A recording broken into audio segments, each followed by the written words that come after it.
This is a true story. In a small town outside Nakuru, Kenya, a young nurse named Miriam woke up every morning before sunrise. She would heat water on a charcoal stove, mix it with soap in a blue basin, and carry it to her mother's room.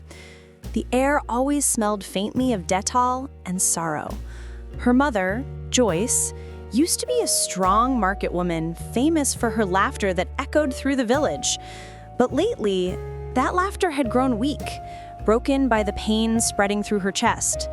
Miriam would scrub her mother's back gently, pretending not to notice the blood that tinted the soap pink. The doctors had told Joyce to come for follow-up treatments months ago, but she had refused, saying God had already healed her. The local pastor had prayed, anointed her with oil, and declared the cancer gone. Miriam didn't want to disrespect her mother's faith, but every day the smell of infection grew stronger. Still, Joyce smiled through her pain, cracking small jokes to ease the tension. Miriam laughed along, though her heart was breaking. Each morning felt like a ritual of love and denial, a fragile dance between hope and truth. One Sunday morning, Miriam sat beside her mother in the tiny local church, watching the pastor lay hands on sick women and shout blessings into the microphone. He promised healing for anyone who believed. When it was Joyce's turn, she raised her weak arms and whispered, "I am healed already." The congregation clapped. Miriam's stomach twisted with unease, but she stayed silent. After service, the pastor told her sternly not to take her mother back to the hospital. "Faith will do what medicine cannot," he said. That evening, Miriam cleaned her mother's wound again. The skin around the breast had turned dark, and a strange odor filled the room. Joyce still smiled faintly, whispering that she would soon dance again. Miriam nodded, forcing a smile. She wanted to believe, but deep inside, she felt the cold weight of truth, that faith without care could be fatal. As she rinsed the towel, the water turned redder than before, and her hands trembled. Still, she said nothing. Miriam stopped sleeping well. She would wake in the middle of the night to check her mother's breathing, terrified of what she might find. Joyce's laughter grew quieter, her body thinner. Yet every morning, she insisted on dressing up, applying lipstick, and wearing her favorite headscarf, pretending she was fine. Miriam admired her courage, but could no longer ignore the truth. The wound was worsening. At the clinic, Miriam had seen women like her mother, strong, proud, and in denial. She remembered one patient who had waited too long. The tumor had burst open, leaving a gaping wound that even bandages couldn't hide.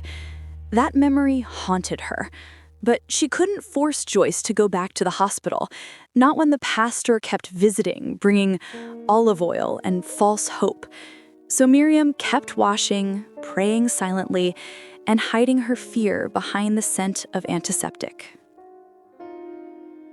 The neighbors had begun to notice. When visitors entered the house, their faces twitched. The smell of infection was strong, like iron and rot.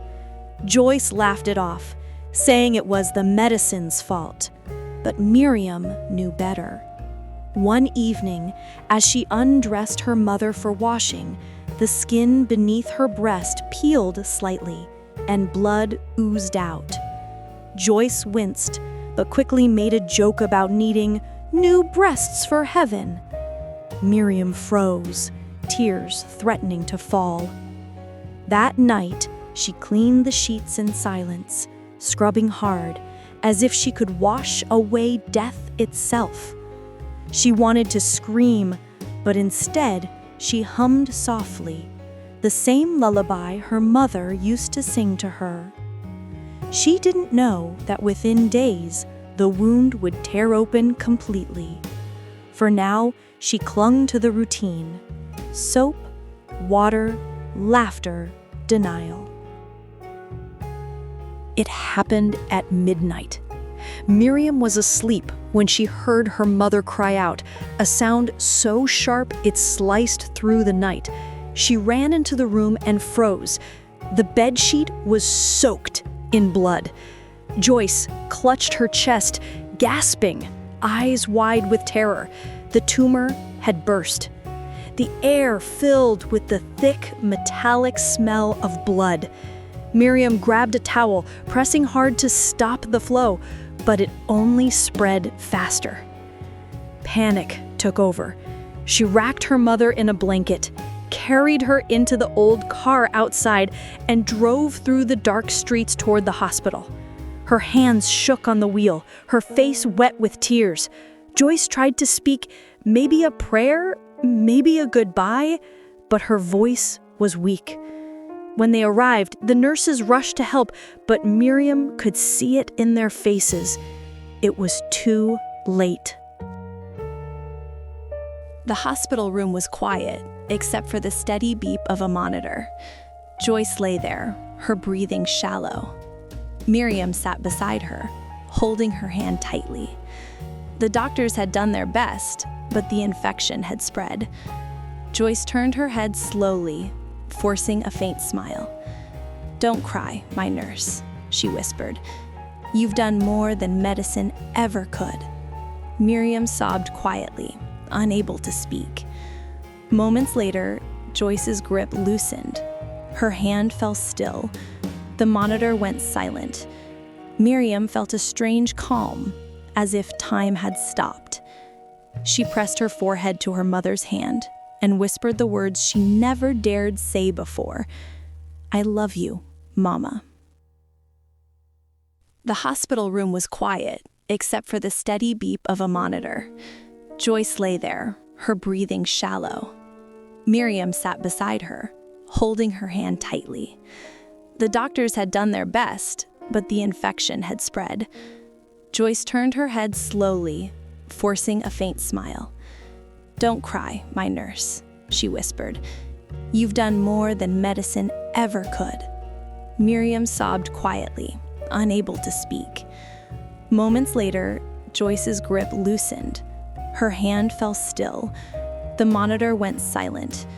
Miriam felt a strange calm, as if time had stopped. She pressed her forehead to her mother's hand and whispered the words she never dared say before. "I love you, Mama." The next morning, the house was too quiet. The basin sat by the door, empty. The towel hung unused. Miriam walked through the rooms, her hands trembling. She could still smell the disinfectant, still hear her mother's laughter echoing faintly. At the funeral, people spoke about faith, healing, and heaven, but Miriam couldn't speak at all. She just stood there, staring at the coffin, realizing that love without action can also kill. Days later, she returned to work at the clinic. She met another woman with the same symptoms: fear, shame, and silence. This time, Miriam spoke up. She told her mother's story with trembling voice and tears in her eyes. She refused to let another daughter watch her mother die from ignorance. Miriam began traveling to villages, teaching women how to check their breasts, how to stay clean, how to seek help early. She showed them pictures, told them the truth about her mother, and broke the silence that had cost her so much. Soon, other nurses joined her, turning her pain into a movement that saved lives. Sometimes, she still dreamt of that morning ritual: soap, water, laughter. But now, it no longer smelled of blood, only of strength and love. She had turned grief into purpose. Moral lesson: faith without knowledge is dangerous. Love must speak truth, even when it hurts. Early detection saves lives. If this story touched your heart, like and subscribe if you're new to the channel, and share the story to help spread awareness.